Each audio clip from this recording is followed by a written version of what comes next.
Hello friend, आज हम शुरू कर रहे हैं लूसेंट बुक से भारतीय संविधान को। आज हमारा टॉपिक रहेगा भारतीय संविधान के विकास का संक्षिप्त इतिहास। हम इसके विकास के बारे में डिस्कस करेंगे। 1757 ईस्वी की प्लासी की लड़ाई और 1764 ईस्वी के बक्सर के युद्ध को अंग्रेजों द्वारा जीत लिए जाने के बाद बंगाल पर ब्रिटिश ईस्ट इंडिया कंपनी ने शासन का सिकंजा कसा। 1757 से 1764 तक जो था, ये ऐसा समय था, इस समय तक अंग्रेजों ने जो था भारत में अपना एक वर्चस्व कायम कर रखा था। इसी शासन को अपने अनुकूल बनाए रखने के लिए अंग्रेजों ने समय समय पर कई एक्ट पारित किए थे, जो इस प्रकार से हैं। तो पहला एक्ट और इम्पॉर्टेंट एक्ट रहेगा आपका 1757 का रेगुलेटिंग एक्ट। इसमें क्या क्या हुआ है? भारत में ईस्ट इंडिया कंपनी के कार्यों को नियमित और नियंत्रित करने की दिशा में ब्रिटिश सरकार द्वारा ये उठाया गया पहला कदम था, अर्थात कंपनी के शासन पर संसदीय नियंत्रण स्थापित किया गया था इसके तहत। और इसके द्वारा पहली बार कंपनी के प्रशासनिक और राजनीतिक कार्यों को जो थी वो मान्यता मिल गई थी। और इसके द्वारा क्या हुआ कि केंद्रीय प्रशासन की भी नींव रखी गई। और इसकी विशेषताएं थी, इस अधिनियम द्वारा बंगाल के गवर्नर को बंगाल का गवर्नर जनरल बना दिया गया। मोस्ट इंपॉर्टेंट है, पूछा जाता है, भारत के गवर्नर को बंगाल के गवर्नर को भारत का गवर्नर जनरल पद का नाम किस एक्ट के द्वारा दिया गया? इस तरह से क्वेश्चन जो है आपसे पूछ लिया जाता है। तो ये 1773 के रेगुलेटिंग एक्ट के तहत। और क्या हुआ? तथा मुंबई एवं मद्रास के गवर्नर को इसके अधीन, इसके अंडर कर दिया गया। अब इस एक्ट के तहत बनने वाले प्रथम गवर्नर जनरल कौन थे? ये भी क्वेश्चन पूछा जाता है। तो ये थे लॉर्ड वारन हेस्टिंग्स। पहले ये गवर्नर थे और इस एक्ट के तहत ये बन गए लॉर्ड वारन हेस्टिंग, गवर्नर जनरल बन गए। नेक्स्ट है, इस एक्ट के अंतर्गत कलकत्ता प्रेसिडेंसी में एक ऐसी सरकार स्थापित हो गई जिसमें गवर्नर जनरल और उसकी परिषद के 4 सदस्य थे, जो अपनी सत्ता के उपयोग संयुक्त रूप से करते थे। नेक्स्ट है, इस अधिनियम के अंतर्गत कलकत्ता में 1774 ईस्वी में एक उच्चतम न्यायालय की स्थापना की गई, जिसमें मुख्य न्यायाधीश और 3 अन्य सदस्य थे। एक मुख्य न्यायाधीश थे और 3 अन्य सदस्य थे, और ये हो गए आपके टोटल 4। तो प्रथम ये भी पूछ लिया जाता था, जो कि प्रथम मुख्य न्यायाधीश बने तो कौन बने कलकत्ता न्यायालय के? तो ये थे आपके सर एलिजा इम्पे। और जो 3 अन्य न्यायाधीश हैं वो थे आपके चैम्बर्स, लिमेंस्टर और हाइड। ये थे वो 4। नेक्स्ट है, इसके तहत कंपनी के कर्मचारियों को निजी व्यापार करने और भारतीय लोगों से उपहार व रिश्वत लेना प्रतिबंधित कर दिया, कि जो कंपनी के कर्मचारी हैं वो निजी व्यापार करने और भारतीय लोगों से उपहार नहीं ले सकते। इस पर जो था वो प्रतिबंध लग गया था। नेक्स्ट आता है कि इस अधिनियम के द्वारा ब्रिटिश सरकार को बोर्ड ऑफ डायरेक्टर्स के माध्यम से कंपनी पर नियंत्रण सशक्त हो गया। क्या हुआ? जो बोर्ड ऑफ डायरेक्टर्स थे उसके माध्यम से कंपनी पर जो नियंत्रण रखना था वो आसान हो गया, इजी हो गया। इसे भारत में इसके राजस्व, नागरिक और सैन्य मामलों की जानकारी ब्रिटिश सरकार को देना कंपल्सरी कर दिया गया, आवश्यक कर दिया गया इसके तहत। एक्ट ऑफ सेटलमेंट, तो एक्ट ऑफ सेटलमेंट 1781 ईस्वी है। इसमें क्या है कि रेगुलेटिंग एक्ट की कमियों को दूर करने के लिए इस एक्ट को पारित किया गया, इस एक्ट का प्रावधान किया गया, जो कि रेगुलेटिंग एक्ट 1773 की कमियों को पूरा कर सकता था। इसमें भी कमियां होंगी 1773 में, तो उसको पूरा करने के लिए एक्ट ऑफ सेटलमेंट 1781 में जाकर जो है वो पारित किया गया। तो इस एक्ट के अनुसार कलकत्ता की सरकार को बंगाल, बिहार और उड़ीसा के लिए भी विधि बनाने का प्राधिकार जो है प्रदान कर दिया गया। तो कलकत्ता को ही दिया गया ये, बेसिकली बंगाल, बिहार और उड़ीसा के लिए जो है वो कानून बनाए जाएं। नेक्स्ट आता है आपका 1784 का पीट्स इंडिया एक्ट। यहाँ से भी क्वेश्चन पूछ लिए जाते हैं। जो एक्ट ऑफ सेटलमेंट है वहां से क्वेश्चन पूछा जाता है कि ये कैसा एक्ट था? तो ये था कि जो रेगुलेटिंग एक्ट में कमियां हैं उसके सुधार के लिए इसमें प्रावधान किए गए थे एक्ट ऑफ सेटलमेंट में। और नेक्स्ट आता है 1784 का पीस इंडिया एक्ट। ये बहुत इंपॉर्टेंट है, यहाँ से भी क्वेश्चन पूछ लिए जाते हैं। तो इस एक्ट के द्वारा क्या हुआ, दोहरे प्रशासन का प्रारंभ हुआ था। जैसे बोर्ड ऑफ डायरेक्टर्स और बोर्ड ऑफ कंट्रोल, ये दो चीजें एक नई बन के आई, बोर्ड ऑफ डायरेक्टर्स और बोर्ड ऑफ कंट्रोलर। तो जो बोर्ड ऑफ डायरेक्टर्स थे वो व्यापारिक मामलों के लिए नियुक्त किए गए, और जो बोर्ड ऑफ कंट्रोलर था वो थे राजनीतिक मामलों के लिए। तो हुआ आपका ड्यूल सिस्टम हो गया यहाँ पे। तो दोहरे प्रशासन का प्रारंभ हुआ था 1784 में। बेसिकली इसमें मेन जो थे बोर्ड ऑफ डायरेक्टर्स और बोर्ड ऑफ कंट्रोल बनाया गया, दो बोर्ड बनाए गए। तो नेक्स्ट है 1793 का चार्टर एक्ट, चार्टर अधिनियम। इसके द्वारा नियंत्रण बोर्ड के सदस्यों को, जो कि बोर्ड ऑफ कंट्रोलर था, तो इसके सदस्यों तथा कर्मचारियों के वेतन आदि को भारतीय राजस्व में से ही देने की व्यवस्था की गई थी। नेक्स्ट है 1813 ईस्वी का चार्टर अधिनियम। ये भी इंपॉर्टेंट है। तो इसमें क्या है कि इस अधिनियम की मुख्य विशेषता है कि कंपनी के अधिकार पत्र को 20 वर्षों के लिए बढ़ाया गया। जो कि कंपनी का अधिकार पत्र था जिसमें व्यापार के बारे में है, तो उसको 20 वर्षों के लिए जो है वो आगे रिन्यू कर दिया गया, बढ़ा दिया गया। कंपनी के भारत के साथ व्यापार करने के एकाधिकार को छीन लिया गया। कंपनी का जो एकाधिकार था भारत से व्यापार करना, जो इन्होंने भारत को अपना उपनिवेश बनाया था, तो उस अधिकार को, एकाधिकार को छीन लिया गया। किंतु उसे चीन के साथ व्यापार एवं पूर्वी देशों के साथ चाय के व्यापार के संबंध में 20 वर्षों के लिए एकाधिकार प्राप्त रहा। चीन के साथ कर सकते हैं 20 वर्षों के लिए, जो चाय पर होता था व्यापार उसके लिए। और अब ये था कि अकेला जो ब्रिटेन ही है भारत पे अपना, उसका एकाधिकार हो गया है, ये उसका उपनिवेश बन गया है भारत। तो वो वहाँ पे जो है कच्चा माल भी तैयार कर रहा है, वहाँ से बना भी रहा है, तो ये एकाधिकार हो गया इसका। तो नेक्स्ट है कुछ सीमाओं के अधीन सभी, नेक्स्ट पेज पे आते हैं, नागरिकों के लिए भारत के साथ व्यापार खोल दिया गया। नेक्स्ट है 1813 से पहले ईसाई पादरियों को भारत में आने की आज्ञा नहीं थी, 1813 से पहले, परंतु 1813 के अधिनियम द्वारा ईसाई पादरियों को आज्ञा प्राप्त करके भारत आने की सुविधा मिल गई, क्योंकि वह जो थे अपने धर्म का प्रचार कर सकते थे वहां पे आके। इस तरह से ये हुआ था। तो नेक्स्ट आता है 1833 का चार्टर अधिनियम। इस अधिनियम की मुख्य विशेषताएं हैं, जैसे इसके द्वारा कंपनी के व्यापारिक अधिकार पूर्णतः समाप्त हो गए। अब कंपनी का कार्य ब्रिटिश सरकार की ओर से मात्र भारत का शासन करना रह गया था। देखो व्यापार तो जबकि वो उनका एक वो ही बन गया और उपनिवेश ही बन गया, तो उसमें वैसा कुछ नहीं था। तो अब क्या हुआ, कंपनी का मेन फोकस रह गया कि अब यहाँ पे शासन करो। बंगाल के गवर्नर जनरल को भारत का गवर्नर जनरल कहा जाने लगा, किस एक्ट के तहत, 1833 के चार्टर अधिनियम के एक्ट। और जो बंगाल के गवर्नर को गवर्नर जनरल कहा जाने लगा था वो 1773 के रेगुलेटिंग एक्ट के तहत कहा जाने लगा था। और जो कि बंगाल के गवर्नर जनरल को अब भारत का गवर्नर जनरल कहा जाने लगा according to the charter act 1833। Next है मुंबई तथा मद्रास की परिषदों की विधि निर्माण शक्तियों को वापस ले लिया गया। विधिक परामर्श हेतु गवर्नर जनरल की जो परिषद है में विधि सदस्य के रूप में चौथे सदस्य को शामिल कर दिया गया, एक चौथा सदस्य भी उसमें एडअप किया गया, एड ऑन किया गया। भारत में दास प्रथा को विधि विरुद्ध घोषित कर दिया गया। मतलब एक अच्छी बात थी, दास प्रथा को मतलब कानून के विरुद्ध घोषित किया गया कि यह ऐसा इस प्रकार की कोई चीज ही नहीं है। तथा 1843 में उसका उन्मूलन भी कर दिया गया, अबॉलिश भी उसको कर दिया गया, खत्म कर दिया गया दास प्रथा को 1843 में। नेक्स्ट है अधिनियम की धारा 87 के तहत कंपनी के अधीन पद धारण करने के लिए किसी व्यक्ति को धर्म, जन्म स्थान, मूल वंश या रंग के आधार पर अयोग्य न ठहराए जाने पर का उपबंध किया गया। और नेक्स्ट है गवर्नर जनरल की परिषद को राजस्व के संबंध में पूर्ण अधिकार प्रदान करते हुए गवर्नर जनरल को संपूर्ण देश के लिए एक ही बजट तैयार करने का अधिकार दिया गया। और क्या हुआ कि भारतीय कानूनों का वर्गीकरण किया गया तथा इस कार्य के लिए विधि आयोग की नियुक्ति की व्यवस्था की गई।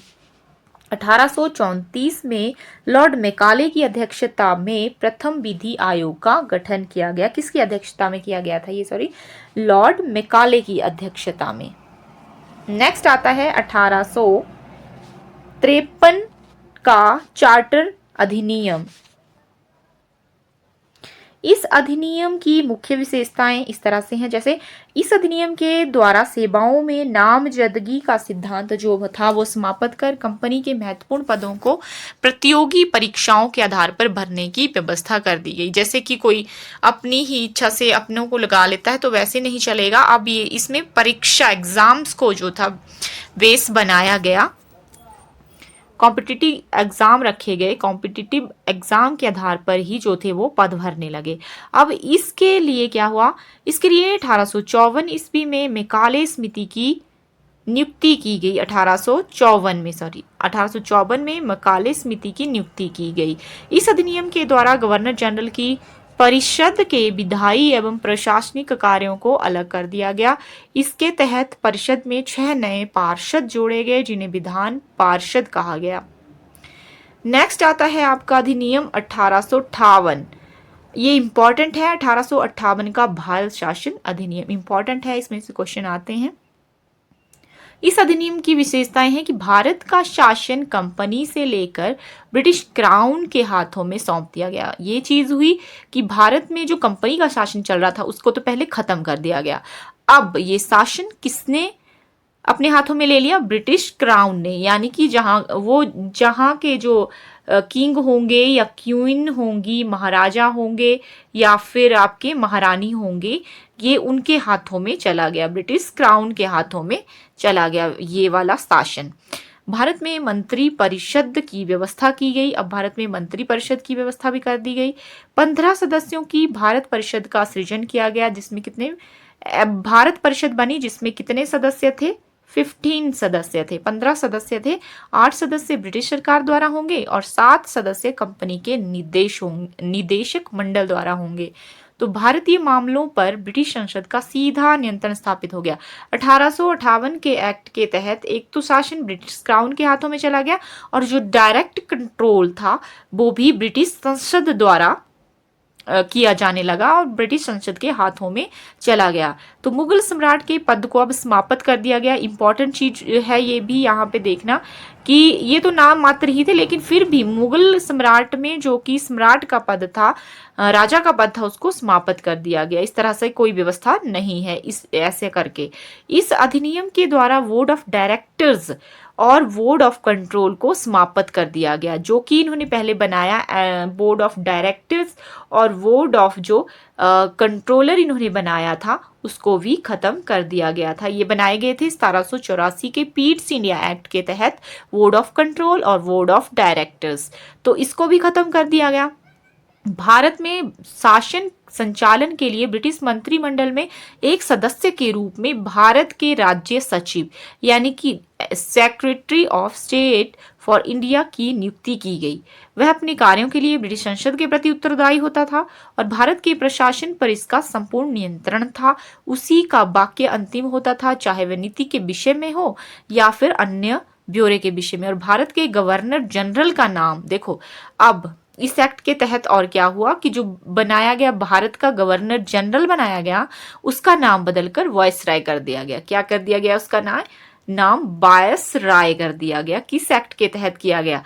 ये भी आता है कि भारत के गवर्नर जनरल को वायसराय किस एक्ट के तहत बनाया गया? तो ये बनाया गया आपके 1858 के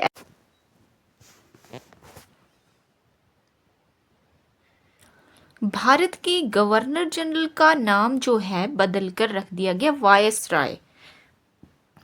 पद का ही नाम जो है वो चेंज किया गया, जैसे कि गवर्नर जनरल को वायसराय बना दिया गया। अतः इस समय के गवर्नर जनरल थे लॉर्ड कैनिंग। अंतिम गवर्नर जनरल एवं प्रथम वायसराय कौन हुए? इस तरह से क्वेश्चन आता है और इम्पॉर्टेंट है ये। तो ये थे आपके लॉर्ड कैनिंग। लॉर्ड कैनिंग जो थे और कब बने ऐसा भी आता है। तो ये हैं लॉर्ड कैनिंग जो कि अंतिम गवर्नर जनरल थे, क्योंकि अब पद चेंज हो गया ना, इस एक्ट के तहत पद चेंज हो गया, पद का नाम चेंज हो गया, तो ये नाम बना वायसराय। तो ये अंतिम गवर्नर जनरल रहे और पहले वायसराय भी रहे। तो इस तरह से क्वेश्चन बनता है यहाँ से। नेक्स्ट है 1861 का भारत परिषद अधिनियम 1861। तो इसमें क्या है कि इस अधिनियम की विशेषताएं हैं, गवर्नर जनरल की कार्यकारिणी परिषद का विस्तार किया गया, जो कि गवर्नर जनरल की कार्यकारिणी परिषद थी उसको भी बढ़ा दिया गया। विभागीय प्रणाली का प्रारंभ हुआ, किसके द्वारा किया गया, अब कौन थे वायसराय, तो लॉर्ड कैनिंग। तो लॉर्ड कैनिंग के द्वारा जो है वे ये किया गया कार्य, लॉर्ड कैनिंग के द्वारा। गवर्नर जनरल को पहली बार अध्यादेश जारी करने की शक्ति प्रदान की गई। ऐसे अध्यादेश की अवधि मात्र 6 महीने होती थी। गवर्नर जनरल को बंगाल, उत्तर पश्चिमी सीमा प्रांत और पंजाब में विधान परिषद स्थापित करने की शक्ति दी गई। इसके द्वारा कानून बनाने की प्रक्रिया में भारतीय प्रतिनिधियों को शामिल करने की भी शुरुआत कर दी गई। अब इसमें क्या हुआ, जो कानून बनाने की एक प्रोसेस थी उसमें भारतीयों को भी शामिल करने की शुरुआत हुई। वायसराय कुछ भारतीय को विस्तारित परिषद में गैर सरकारी सदस्यों के रूप में नामांकित कर सकता था। जो गवर्नर जनरल है, अब ये खत्म हो गया ना, तो यहाँ पे दे दिया गया है, लेकिन अब ये होंगे वायसराय। 1862 ईस्वी में लॉर्ड कैनिंग ने 3 भारतीयों, एक थे बनारस के राजा और दूसरे हैं पटियाला के महाराजा और सर दिनकर राव, इनको क्या किया कि विधान परिषद के लिए मनोनीत कर दिया गया। किसे, राजा ऑफ बनारस, महाराजा ऑफ पटियाला और दिनकर राव को। और नेक्स्ट आता है आपका 1873 का अधिनियम। इसमें क्या है, इस अधिनियम द्वारा यह उपबंध किया गया कि ईस्ट इंडिया कंपनी को किसी भी समय भंग किया जा सकता है। अब कंपनी पे ये स्ट्रेस हो गया, एक डर हो गया कि अब उसे खत्म कर दिया जाएगा। तो 1 जनवरी 1884 ईस्वी को ईस्ट इंडिया कंपनी को औपचारिक रूप से जो था वो भंग भी कर दिया गया था। नेक्स्ट है शाही उपाधि अधिनियम 1876। इसमें क्या था, इस अधिनियम द्वारा गवर्नर जनरल की केंद्रीय कार्यकारिणी में 6ठे सदस्य की नियुक्ति कर दी गई। उसे लोक निर्माण विभाग का कार्य सौंपा गया और 28 अप्रैल 1876 में ये घोषणा की गई कि महारानी विक्टोरिया को भारत की सम्राज्ञी घोषित कर दिया गया। भारत की महारानी भी जो है किसे बना दिया गया, ब्रिटेन की महारानी को। तो भारत की भी और ब्रिटेन की भी, क्यों, उन्होंने अपना परमानेंट शासन इस पे कर लिया भारत पे, और रानी विक्टोरिया को, महारानी विक्टोरिया को भारत की सम्राज्ञी घोषित कर दिया गया, यानी कि महारानी, 28 अप्रैल 1876 को। नेक्स्ट है 1892 का भारत परिषद अधिनियम। इस अधिनियम में क्या हुआ, अप्रत्यक्ष चुनाव प्रणाली की शुरुआत हुई। इसके द्वारा राजस्व एवं व्यय अथवा बजट पर बहस करने तथा कार्यकारिणी से प्रश्न पूछने की शक्ति भी दी गई। अब आता है 1909 का भारत परिषद अधिनियम। इसे और क्या कहा जाता है, मार्ले मिंटो सुधार भी से कहा जाता है। इंपॉर्टेंट है, आ भी जाता है। मार्ले मिंटो सुधार कब हुए, तो ये हुए हैं आपके 1909 में, और इसे ही क्या कहा जाता है, भारत परिषद अधिनियम 1909। अब इसमें क्या हुआ, इंपॉर्टेंट है, पहली बार मुस्लिम समुदाय के लिए पृथक प्रतिनिधित्व का उपबंध किया गया। अब ये क्वेश्चन ऐसे बनता है कि पृथक प्रतिनिधित्व का उपबंध जो है किस अधिनियम से लिया गया है, किस अधिनियम में देखने को मिलता है। ऑप्शन आ जाएंगे मार्ले मिंटो एक्ट के तहत, तो ये भी सही है, और 1909 भारत परिषद अधिनियम, तो ये भी सही रहेगा। इसके अंतर्गत मुस्लिम सदस्यों का चुनाव मुस्लिम मतदाता ही कर सकते थे, ये हुआ। और भारत सरकार अधिनियम के तहत पहली बार विधायिका में कुछ निर्वाचित प्रतिनिधित्व की मंजूरी दी गई। इस प्रकार इस अधिनियम ने सांप्रदायिकता को वैधानिकता यानी कि वैधानिक रूप दे दिया गया। जैसे सांप्रदायिकता है तो उसको बढ़ावा ही मिला इसके साथ, तो वैधानिक मतलब कानूनी रूप भी दे दिया, मिल गया इसके तहत, इस एक्ट के तहत प्रदान की। और लॉर्ड मिंटो को सांप्रदायिक निर्वाचन के जनक के रूप में जाना जाने लगा। क्यों जाने लगा, क्योंकि इस एक्ट के तहत पृथक समुदाय के आधार पर पृथक प्रतिनिधित्व जो था वो शुरू किया गया, यानी कि सांप्रदायिक प्रतिनिधित्व प्रणाली को इस एक्ट ने जन्म दिया। तो सांप्रदायिक निर्वाचन के जनक कौन माने गए? तो ये माने गए आपके Lord Morley Minto. Lord Minto को जो था इसका जनक माना गया सांप्रदायिकता का, सांप्रदायिक निर्वाचन का।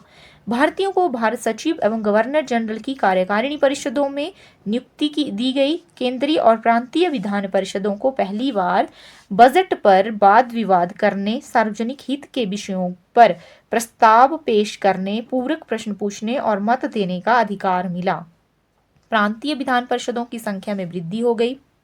सत्येंद्र प्रसाद सिन्हा वायसराय की कार्यकारिणी परिषद के प्रथम भारतीय सदस्य जो है वो बने, उन्हें विधि सदस्य बनाया गया। इस अधिनियम के तहत presidency, corporation, chambers of commerce, विश्वविद्यालयों और जमींदारों के लिए अलग प्रतिनिधित्व का प्रावधान किया गया, जो कि होना ही था।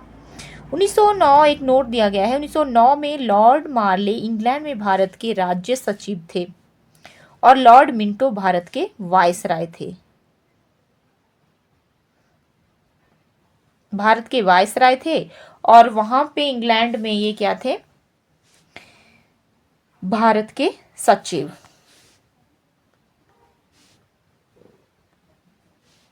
1919 ईस्वी का भारत शासन अधिनियम नेक्स्ट आता है। इसको एक और नाम से जाना जाता है मार्टेंगू चेम्सफोर्ड सुधार 1919, इस तरह से भी आता है, और भारत शासन का अधिनियम 1919 ऐसे भी आएगा। तो इसकी विशेषताएं थी, केंद्र में द्विसदनात्मक विधायिका की स्थापना की गई। इसके तहत इसमें ये एक प्रोविजन किया गया कि जो विधायिका है उसको 2 चैम्बर बनाया गया, द्विसदनीय बनाया गया। और प्रथम जो राज्य परिषद और दूसरी थी केंद्रीय विधानसभा। एक पहला चैम्बर जो था वो था राज्य परिषद और दूसरा था केंद्रीय विधानसभा। राज्य परिषद के सदस्यों की संख्या 60 कर दी गई। कितनी? 60 थी, जिसमें 34 जो थे वो निर्वाचित होते थे और उनका कार्यकाल कितना रहता था? तो कार्यकाल रहता था 5 वर्ष।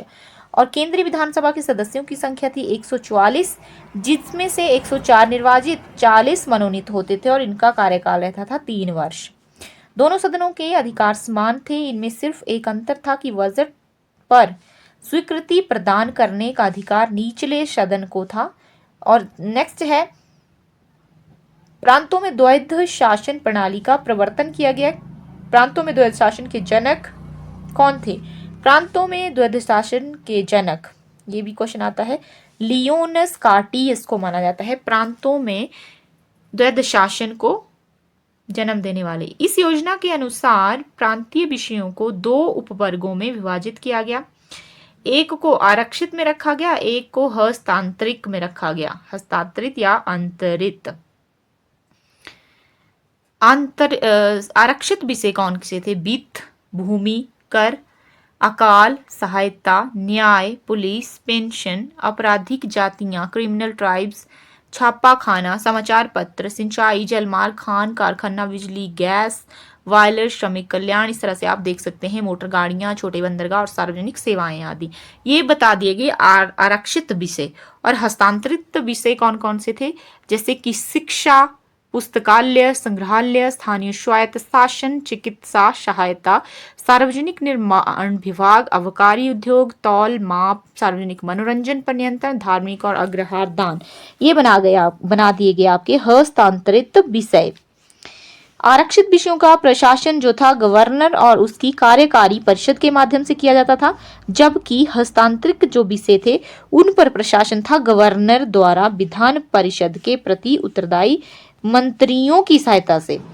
इस द्वैध शासन प्रणाली को 1935 के एक्ट के द्वारा समाप्त कर दिया गया। भारत शासन अधिनियम 1935 के द्वारा इसको द्वैध शासन को, प्रांतों में द्वैध शासन को खत्म कर दिया गया था। भारत सचिव को अधिकार दिया गया कि वे भारत में महालेखा परीक्षक की नियुक्ति कर सकता है, ये भी अधिकार उसको था। इस अधिनियम ने भारत में एक लोक सेवा आयोग के गठन का भी प्रावधान किया था। अतः 1926 में ली आयोग, क्वेश्चन आता है ली आयोग कब आया? तो यह आया है 1926 में। ली आयोग 1923-24 की सिफारिश पर सिविल सेवकों की भर्ती के लिए केंद्रीय लोक सेवा आयोग का गठन किया गया। तो इस अधिनियम के अनुसार वायसराय की कार्यकारी परिषद में 6 सदस्यों में से कमांडर इन चीफ को छोड़ के 3 सदस्यों का भारतीय होना आवश्यक था। इसने सांप्रदायिक आधार पर सिखों, ईसाइयों, भारतीय ईसाइयों, आंग्ल भारतीयों और यूरोपियों के लिए पृथक निर्वाचन सिद्धांत को विस्तारित किया और इसमें पहली बार केंद्रीय बजट को राज्यों के बजट से अलग किया गया। इसमें यह प्रोविजन था। और क्या था, इसके अंतर्गत एक वैधानिक आयोग का गठन किया गया जिसका कार्य 10 वर्ष बाद जांच करने के लिए अपनी रिपोर्ट प्रस्तुत करना था। नेक्स्ट है, इस अधिनियम में केंद्रीय विधानसभा में वायसराय के अध्यादेश जारी करने की शक्तियों को निम्न रूप में बनाए रखा, जैसे कि कुछ विषयों में संबंधित विधेयकों को विचारार्थ प्रस्तुत करने के लिए उसकी पूर्व अनुमति आवश्यक थी और उसे भारतीय विधानसभा द्वारा पारित किसी भी विधेयक को वीटो करने या सम्राट के विचार के लिए आरक्षित करने की भी शक्ति दी गई। इसके तरह आप नीचे तक पढ़ सकते हैं। वह आपात स्थिति में अध्यादेश बना सकता था जिसका अस्थायी अवधि के लिए विधिक प्रभाव होता था। इसमें एक नोट भी दिया गया है कि मैंटेग्यू चेम्सफोर्ड सुधार या फिर भारत शासन अधिनियम 1919 द्वारा भारत में पहली बार महिलाओं को वोट देने का अधिकार मिला। उस समय इंग्लैंड का प्रधानमंत्री कौन था? तो थे लॉर्ड जॉर्ज के टाइम में भारत में महिलाओं को पहली बार जो था वोट देने का अधिकार मिला 1919 में। नेक्स्ट आता है और बहुत ही इंपॉर्टेंट है ये 1935 का भारत शासन अधिनियम। यहाँ से बहुत से क्वेश्चन जो हैं वो पूछे जाते हैं। 1935 के अधिनियम में 321 अनुच्छेद और 10 अनुसूचियां थी। इस अधिनियम की विशेषताएं इस प्रकार थी। इसमें कितने अनुच्छेद थे, ऐसे भी क्वेश्चन पूछ लिया जा सकता है। 321 अनुच्छेद थे और 10 अनुसूचियां 1935 के भारत सरकार अधिनियम में। अखिल भारतीय संघ, ये किस तरह से इसका था? यह संघ 11 ब्रिटिश प्रांतों, 6 चीफ कमिश्नर्स के क्षेत्रों और उन देशी रियासतों से मिलकर बना था जो स्वेच्छा से संघ में सम्मिलित हों। प्रांतों के लिए संघ में सम्मिलित होना अनिवार्य था, किंतु देशी रियासतों के लिए यह ऐच्छिक था। देशी रियासतों को कंपल्सन नहीं थी, अपनी इच्छा से हो सकती थी। और देशी रियासतें संघ में सम्मिलित नहीं हुई और प्रस्तावित संघ की स्थापना संबंधी घोषणा पत्र जारी करने का अवसर ही नहीं आया। अब प्रांतीय स्वायत्तता, इस अधिनियम के द्वारा प्रांतों में द्वैध शासन व्यवस्था का अंत कर उन्हें एक स्वतंत्र और स्वशासित संवैधानिक आधार प्रदान किया गया। प्रांतीय व्यवस्था किस अधिनियम की देन है, ऐसे क्वेश्चन पूछा जाता है तो आप हमें पता होना चाहिए। प्रांतीय स्वायत्तता थी आपके 1935 अधिनियम 1935 में, भारत शासन अधिनियम 1935 में। और केंद्र में द्वैध शासन की स्थापना, ये भी आता है। अखिल भारतीय संघ की व्यवस्था, तो ये भी आता है। केंद्र में द्वैध शासन की व्यवस्था स्थापना, इस अधिनियम में विधायी शक्तियों को केंद्र और प्रांतीय विधानमंडलों के बीच विभाजित कर दिया गया। इसके तहत परिसंघ सूची, प्रांतीय सूची एवं समवर्ती सूची, ये भी आता है कि सूचियां ना, परिसंघ सूची, प्रांतीय सूची और समवर्ती सूची का निर्माण किसके तहत किया गया? तो ये किया गया आपके भारत शासन अधिनियम 1935 के तहत। नेक्स्ट आता है, परिसंघ सूची के विषयों पर परिसंघ विधानमंडल को विधान बनाने की अनन्य शक्ति थी। इस सूची में विदेशी कार्य, करेंसी, मुद्रा, नौसेना, सेना, वायुसेना, जनगणना जैसे विषय थे परिसंघ सूची में। और नेक्स्ट थी प्रांतीय सूची, तो इसमें कौन कौन से विषय थे? पुलिस, प्रांतीय लोक सेवा और शिक्षा प्रांतीय अनुसूची में थी। और नेक्स्ट था समवर्ती सूची, तो इसमें थे दंड विधि और प्रक्रिया, सिविल प्रक्रिया, विवाह विच्छेद यानी कि तलाक, ये वाले विषय थे इसमें। ऊपर लिखित उपबंधों के अधीन रहते हुए किसी भी विधानमंडल को दूसरे की शक्तियों का अतिक्रमण करने का कोई अधिकार नहीं था, इंटरफेरेंस नहीं थी। तो लेकिन वायसराय द्वारा आपात की उद्घोषणा किए जाने पर परिसंघ विधानमंडल को प्रांतीय सूची के विषयों में विधान बनाने की शक्ति दी गई थी। दो प्रांतीय विधानमंडलों की अनुरोध पर भी परिसंघ विधानमंडल प्रांतीय विधानमंडल के विषय में विधान बना सकती थी। समवर्ती सूची के विषयों पर परिसंघ विधि प्रांत की विधि व पर अभिभावी होती थी। इस अधिनियम में अवशिष्ट विधायी शक्ति वायसराय को दे दी गई थी। अवशिष्ट शक्तियां जो थी वो दे दी गई थी वायसराय को। नेक्स्ट आता है चौथा पॉइंट और इम्पोर्टेंट, संघीय न्यायालय की व्यवस्था। 1935 एक्ट के तहत हुई। इसका अधिकार क्षेत्र प्रांतों तथा रियासतों तक जो था विस्तृत था, प्रांतों और रियासतों तक था। इस न्यायालय में एक मुख्य न्यायाधीश तथा 2 अन्य न्यायाधीशों की व्यवस्था की गई। तो ये हो गए आपके 3। न्यायालय से संबंधित अंतिम शक्ति प्रीवी काउंसिल को दी गई। लंदन में जो प्रीवी काउंसिल थे उनको दी गई। ब्रिटिश संसद की सर्वोच्चता। इस अधिनियम में किसी भी प्रकार के परिवर्तन का अधिकार ब्रिटिश संसद के पास था और प्रांतीय विधानमंडल और संघीय व्यवस्थापिका इसमें किसी प्रकार का कोई परिवर्तन नहीं कर सकते थे। भारत परिषद का अंत। भारत परिषद का अंत किया गया। इस अधिनियम के द्वारा अब सांप्रदायिक निर्वाचन पद्धति का विस्तार हुआ। संघीय तथा प्रांतीय व्यवस्थापिकाओं में विभिन्न संप्रदायों को प्रतिनिधित्व देने के लिए सांप्रदायिक निर्वाचन पद्धति को जारी रखा गया और उसका विस्तार दलित जातियों, महिलाओं, मजदूर वर्ग तक किया गया। इस अधिनियम में प्रस्तावना का अभाव था। इसमें 1935 के अधिनियम में प्रस्तावना नहीं दी गई थी और इसके द्वारा बर्मा को भारत से अलग कर दिया गया। क्वेश्चन आया है एक बार और आता भी है कि बर्मा को किस अधिनियम के तहत जो था वो अलग किया गया था। किस अधिनियम में थी ये व्यवस्था कि बर्मा को में डिस्कस है कि ये इस बर्मा को अलग कर दिया गया। तो ये किया गया था किस अधिनियम के? भारत सरकार अधिनियम 1935 में। भारत सरकार अधिनियम 1935 में है ये कि बर्मा को भारत से अलग कर दिया गया। अदन को इंग्लैंड के औपनिवेशिक कार्यालय के अधीन कर दिया गया और बरार को मध्य प्रांत में शामिल कर दिया गया। ये प्रोविजन हुए इसमें। इसके अंतर्गत देश की मुद्रा और साख पर नियंत्रण के लिए भारतीय रिजर्व बैंक की स्थापना भी की गई। तो भारतीय रिजर्व बैंक की स्थापना के विषय में भी वर्णन है और इसने मताधिकार का विस्तार किया। लगभग 10% जनसंख्या को मत का अधिकार जो था वो मिल गया था। नेक्स्ट अधिनियम आता है 1947 का भारतीय स्वतंत्रता अधिनियम में देश आजाद हुआ था तो इसका नाम पड़ा 1947 ईस्वी का भारतीय स्वतंत्रता अधिनियम। इसमें क्या प्रोविजन है? ब्रिटिश संसद में 4 जुलाई 1947 को भारतीय स्वतंत्रता अधिनियम प्रस्तावित किया गया जो 18 जुलाई 1947 को स्वीकार भी कर लिया गया, स्वीकृत हो गया। इस अधिनियम में धाराएं थी टोटल 20। इस अधिनियम के प्रमुख प्रावधान थे 2 अधिराज्यों की स्थापना। 2 अधिराज्यों की स्थापना की गई। 15 अगस्त 1947 को भारत में भारत एवं पाकिस्तान नामक 2 अधिराज्य बना दिए जाएंगे और उनको ब्रिटिश सरकार सत्ता सौंप देगी।